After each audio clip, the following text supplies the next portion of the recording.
आ गए हम यूं ही साथ चलते चलते.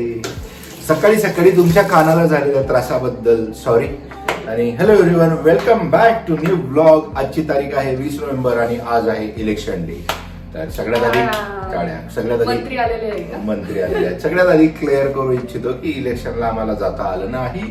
तो अशा प्रकारात आहे. आणि सुरुवात करूया आपल्या एका नवीन ब्लॉगला. ये कुछ नया आ गया भैया, ये कुछ नया आ गया है. बोल. नाही अभी कॅमेरा के सामने ये काय म्हटली. नाही आता हे जे काहीतरी बोललोय ना त्याच्यावरती पॉइंट ऑफ व्ह्यू ने डिस्कस केलाय. आता तू बोल, आता लाईव्ह बोल तू. आता काही वेगळं बोलायचं नाही, तू लाईव्ह बोल. तू हे बघ बोल. मी काय म्हणते म्हणजे समजून घ्यायचं. जी मागची 1 मिनिटाची फ्रेम बघितली असेल त्याच्यावर काहीतरी बोलायचं असेल तर आता बोलत नाही. बोल आता. पकडली गेली कॅमेरामध्ये. खोटं नको बोलू, बोल. अरे काहीच नाही यार. म्हणजे लपवते. जाऊ दे आता, कॅमेरा बंद करतो मी, बघतो काय बोलते. हे बघ आता इकडे किती मस्त दिसत होतं ब्राईट आणि इकडे किती असं पांचट दिसतंय.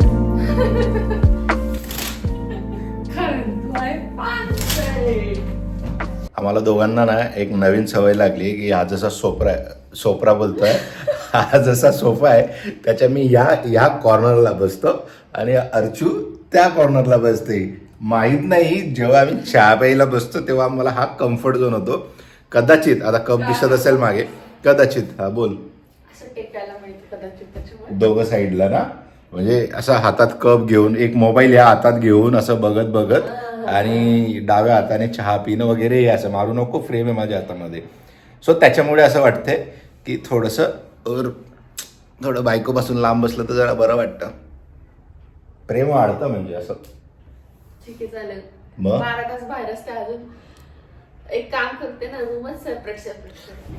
हिचं असं म्हणणं आहे ना की जेव्हा 12 तास मी बाहेर असते, म्हणजे 10-12 तास जे पण आहे ऑफिसचा टाइम वगैरे, तेव्हा बाहेर असते. मग घरात आल्यानंतर सगळा टाइम मला भेटायला पाहिजे. सगळा म्हणजे सगळंच ऑलमोस्ट. मग मला झोपायचं असेल ना तर नाही, मला बोलायचं असेल ना तरी बोलायचं. असं आहे. खोटं नाही आहे जे आहे ते आहे. 5-6 तास मी झोपणार, 6-7 जे पण उरलं नाही ठीक आहे. मान्य की तू झोपणार. पण हिचं कसं आहे, मी झोपतंय ना मग तू पण झोप. मोबाईल बंद, सगळं बंद, डोळे बंद. झोप येत नाहीये ना तरी असं हात ठेव आणि डोळे बंद कर, पण झोप. मला माहित नाही कारण मी झोपते. म्हणजे ये यायची दादागिरी आहे भाई. बहुत दुख है मेरी जिंदगी में, बहुत दुख है. मग फोन मध्ये टाइमपास करण्यापेक्षा वेळेवर झोपलेलं काय वाईट आहे का? शिक्षक बनताय, शिक्षक. कर लो लव मॅरेज, कर लो.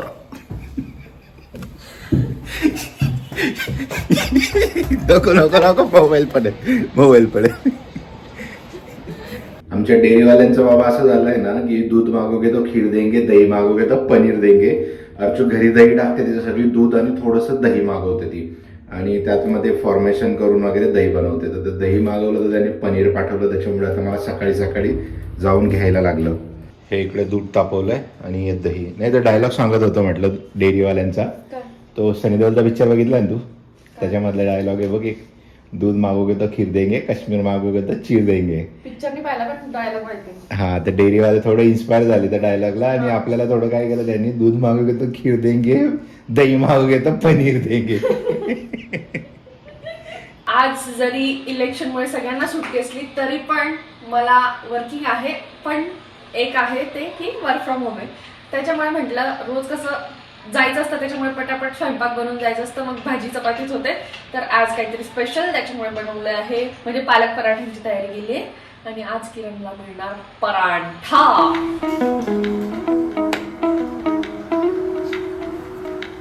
आज मॅचिंग नाही झालं आपल्या दोघांचं. पण आधी आय थिंक तू घातलं होतं. नाही तर नॉर्मली काय होतं ना की आधी मी घालतो आणि त्याच्यानंतर अर्जुन मुद्दाम त्याच्यावर मॅचिंग करायला घालते. असो, आजचा दिवस थोडा खास आहे. खास म्हणजे थोडं मी माझ्या भूतकाळामध्ये जाणार आहे. भूतकाळात आता थोडंसं डिटेलमध्ये सांगतो. 1 मिनिटच घेईल तुमचा. की आज मी जाणार आहे सोमवार पेठेमध्ये. मला तिथं एक काम आहे आणि आता पुण्यामध्ये येऊन ऑलमोस्ट म्हणजे जे खूप वर्षाआधी मी पुण्यात होतो, नंतर मी नाशिकला गेलो, नंतर परत पुण्यामध्ये आलो. पण जेव्हापासून परत पुण्यामध्ये आलो मी सोमवार पेठेमध्ये कधीही गेलेलो नाही आहे. आणि सोमवार पेठ हा असा भाग आहे ना की काही माझ्या आठवणी जुळलेल्या आहेत. कारण जेव्हा मी 11वी-12वीमध्ये पुण्याला शिकायला होतो तेव्हा मी सोमवार पेठेमध्ये राहायचो. तर माझी ती मेस, माझी ती हॉस्टेल, त्याच्यानंतर एका वर्षात मी 5 हॉस्टेल चेंज केल्या होत्या. म्हणजे जे असायचे ना तिथं जे राहायचे वगैरे सगळे ते तसे. सो कारण तिथं आधी खूप तो खटमल बोलतो आपण त्याला, हे मराठीमध्ये काय बोलतो, 93 मार्क्स ढेकून, ढेकणांचा खूप प्रॉब्लेम होता. आणि पेठेमध्ये राहणाऱ्यांना ढेकणांचा प्रॉब्लेम असा काही नवीन नाही आहे.